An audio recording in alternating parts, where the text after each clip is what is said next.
hormati Bapak Direktur Bapak Ahmad Wahid, yang saya cintai, kakak-kakak saya, sahabat-sahabat saya, Ibu Chandramoti, Ibu Irma, dan Ibu Doti.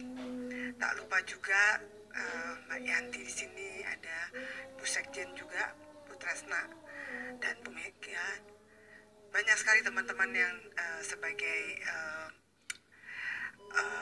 yang mengikuti acara hari ini.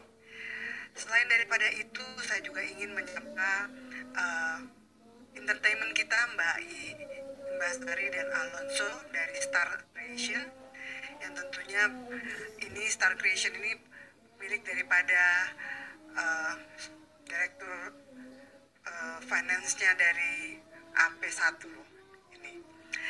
Kebetulan kawan kami. Saya juga berterima kasih sekali kepada panitia yang telah mengundang saya dalam webinar ini.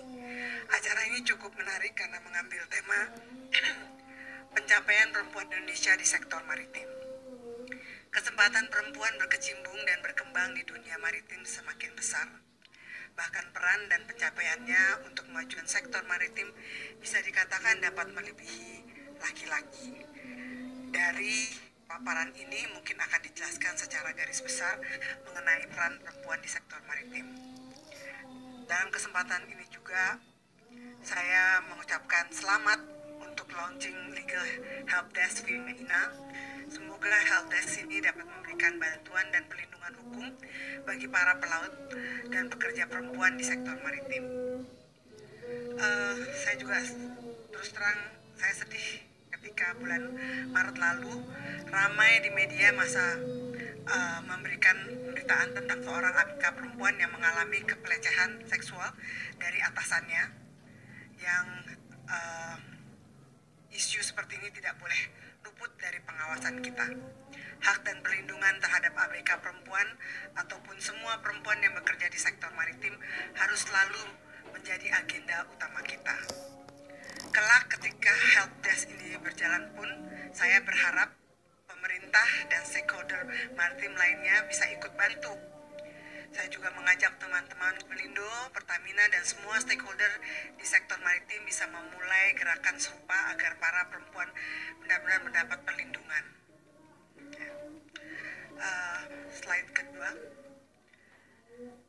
Pertama-tama sekilas mengenai diri saya. Ini sudah menjadi takdir saya karena saya tidak pernah berusaha atau meminta, bahwasannya saya terlahir dari keluarga angkatan laut, anak pertama dari 3 bersaudara.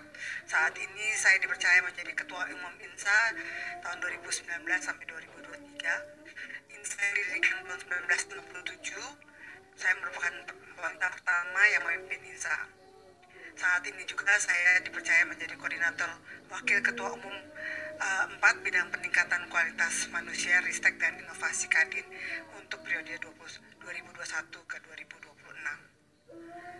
Lanjut slide ketiga. Ya, kalau bicara tentang kesetaraan gender, posisi Indonesia di dunia belum terlalu baik.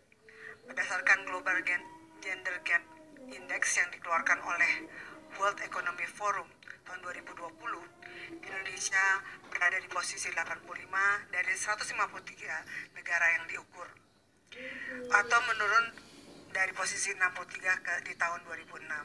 Namun dinilai dari skor berada pada skor 0,700 atau Islandia masih bertahan sebagai negara terbaik dalam 11 tahun berturut-turut. Global Gender Gap Index terbagi dengan mengukur 4 hal, yaitu kesehatan, pendidikan, lapangan kerja, dan politik. Semakin besar angkanya, berarti semakin kecil kesenjangannya. Sebagai contoh, di bidang politik, kesenjangannya masih besar, karena peran wanita masih terlalu sedikit. Melihat data itu, kesetaraan gender dalam dunia kerja masih menjadi tantangan di seluruh dunia, termasuk Indonesia. Karena itu, upaya pemberdayaan perempuan dengan menerapkan kesetaraan gender di perusahaan harus ditingkatkan lagi. Misalnya, perusahaan memiliki program untuk memiliki manajer perempuan dengan talenta terbaik untuk memimpin perusahaan. Slide berikutnya. IMO atau International Maritime Organization terus mendorong dan mengembangkan program pemberdayaan perempuan di sektor maritim.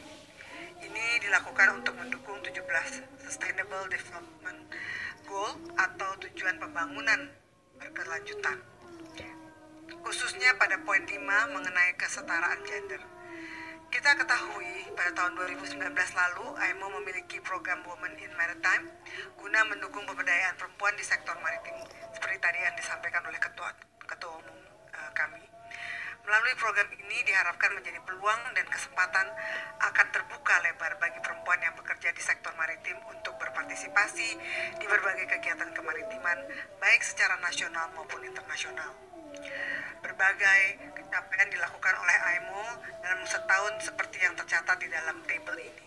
Di antaranya pelatihan SAR bagi wanita, pelatihan alat-alat bantu navigasi, dan lain-lain. Lanjut. Pemerintah Indonesia terus melakukan berbagai upaya peningkatan peran perempuan di dunia maritim. Slide ini dapat kita lihat beberapa program utama pemerintah dalam pengembangan SDM perempuan maritim, pengembangan standar kompetensi SDM, penyediaan lapangan kerja, peningkatan kualitas dan kualitas perguruan tinggi kemaritiman, perlindungan pada tenaga kerja kemaritiman, peningkatan gizi masyarakat kemaritiman, dan lain sebagainya. Lanjut. Dunia kemaritiman sangat kental dengan laki-laki, namun dalam beberapa tahun terakhir ini peran perempuan di dunia maritim sudah memiliki cakupan yang cukup besar. Hal ini bisa dilihat dari beberapa jabatan strategis yang telah dipegang perempuan di industri ini seperti pengusaha pelayaran, praktisi operasional industri pelayaran, praktisi bermanajerial industri pelayaran, pemangku jabatan strategis di kementerian terkait maritim, akademisi bidang maritim, konsultan hukum maritim, dan pakar hukum maritim. Perempuan dan laki di dunia maritim Indonesia sudah menuju arah positif dalam kesamaan dan pemberian hak, dan kendati peran di perempuan masih harus terus didorong.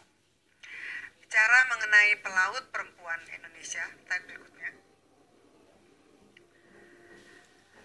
Perusahaan pelayaran besar di Indonesia telah memberikan kesempatan terbuka bagi perempuan berkarir di atas kapal. Bahkan sebuah perusahaan besar juga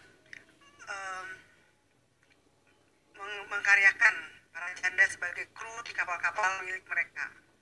Ya, karena mereka sebagai single parents adalah fighter atau petarung yang harus berjuang untuk menafkahkan keluarganya. Ya. Kemudian ada banyak perempuan-perempuan, ya kita harus sadari ya kalau perempuan itu saat ini memiliki peran penting di dalam keluarga. Mereka tidak hanya seorang ibu atau istri, banyak dari mereka yang juga tulang punggung keluarga. Jadi alangkah baiknya jika kita sebagai pelaku di sektor maritim bisa turut mengayomi mereka. Melalui program vokasi misalnya kita bisa melakukan upskilling terhadap para perempuan berbagai sektor strategis, tentunya tidak hanya maritim, dengan mengintegrasikan program vokasi pemerintah dan program training di perusahaan. Kita terbantu untuk membaca peta kebutuhan pekerjaan hingga pengembangan SDM ke depannya, sehingga tidak tumpang tindih. Kolaborasi ini sangat diperlukan. Kita juga bisa menjangkau mereka melalui program CSR, ya, yang memberikan mereka pelatihan memasak, tadi disampaikan oleh Bu Chandra sebagai ketua umum, juga public speaking, kelas make up, atau keterampilan menjahit, dan lain-lainnya. Hal ini tidak bisa dipandang enteng loh, karena dari pelatihan sederhana ini kita bisa mempersiapkan diri ketika harus merawat keluarga dan lingkungannya, ataupun pada saat kita sudah pensiun ya. Intinya kita bisa turun tangan memperkayakan pengembangan diri perempuan, mau itu saatnya kita masih muda ataupun kalau kita udah waktunya pensiun. Ya. Lanjut, perlu kita ketahui juga bahwa jumlah pelaut perempuan masih cukup sedikit jika dibandingkan pelaut laki-laki. Berdasarkan data Kemenhub per 24 Oktober 2021, jumlah pelaut perempuan mencapai 26.000 orang dari total jumlah pelaut yang ada, yaitu 1,2 juta orang. Kendati begitu, seperti yang saya sebutkan sebelumnya, bahwa peran perempuan dalam industri maritim Indonesia telah memasuki banyak bidang. Dari 28.000 kapal Indonesia, terdapat kapal-kapal berukuran kecil yang didominasi oleh jenis tugboat atau LCT. Dua jenis kapal ini hanya menyediakan kamar tidur untuk nahkoda dan KKM. Selebihnya adalah satu bangsal berisi 8-10 tempat tidur. Adapun sebaran pelaut perempuan di kapal anggota INSA ada di semua jenis kapal, namun belum ada data persentasenya yang INSA miliki dari anggota mengenai jumlah pastinya. Karena permasalahan serius yang dialami perempuan pelaut selama bekerja di atas kapal tidak hanya permasalahan kesetaraan gender atau stigmatisasi terhadap pelaut perempuan di Indonesia, mereka juga kerap mengalami kekerasan di kapal ukuran kecil maupun besar. Lanjut. Pemberdayaan perempuan pada sektor maritim bukan ditujukan menjadi pesaing bagi laki-laki, melainkan bersinergi antar keduanya. Karena dalam menjawab tantangan dan menangkap peluang masa depan di bidang maritim membutuhkan kolaborasi gender. Perbedaan perlakuan gender antara perempuan dan laki pada dunia maritim Indonesia sudah mulai mengikis seiring semakin banyak bidang terkait industri maritim dan pelayaran yang dapat dimasuki oleh perempuan. Meski begitu, peran perempuan harus lebih ditingkatkan lagi di industri maritim dengan dukungan dari seluruh pihak. Peluang dan kesempatan bagi perempuan untuk berkecimpung di industri maritim akan terbuka lebar. Bagi wanita maritim yang ingin bekerja di darat untuk ikut program pemerintah atau program-program organisasi wanita dengan vokasi-vokasi yang tadi saya sampaikan. Demikian, mungkin itu saja dari saya. Kalau ada yang kurang jelas, mungkin nanti bisa kita lanjutkan dengan sesi tanya jawab. Mohon maaf bila ada salah kata dan ucapan. Terima kasih. Wassalamualaikum warahmatullahi wabarakatuh.